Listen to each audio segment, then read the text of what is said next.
क्या कंडीशन है? बहुत ज्यादा खून बह गया है, यानी फौरन ऑपरेशन के लिए ले जाना होगा। तुम ठीक हो जाओगे फराद, तुम ठीक हो जाओगे। हम आपको कुछ नहीं होने देंगे फराद भाई, आप बिल्कुल ठीक हो जाएंगे। आपने बस हिम्मत रखनी है।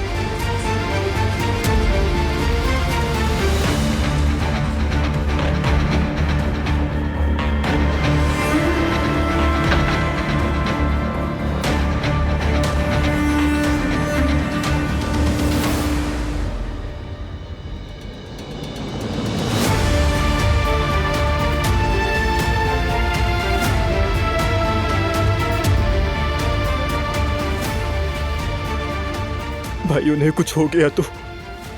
ऐसा कुछ नहीं होगा, वो ठीक हो जाएगा, हो जाएगा ठीक। इतनी जुर्रत किसमें है भाई?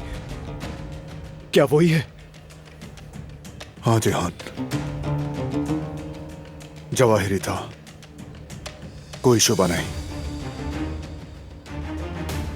वो अगर पाताल में भी चला जाए तब भी उसे ढूंढ निकालूंगा।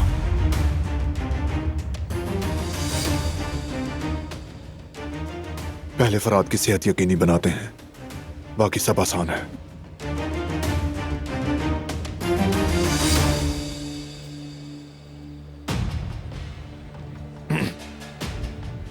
हाँ बोलो, क्या अपडेट है? कर दिया है आगा, आपके कहने पर हवेली की सिक्योरिटी बढ़ा दी है। किसी को पता तो नहीं चला ना? अब तक किसी को कोई खबर नहीं हुई।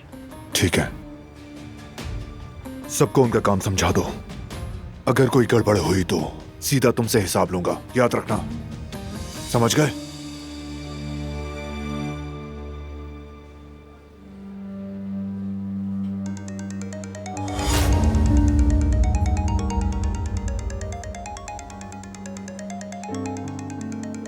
फरहाद भाई का फोन है ये।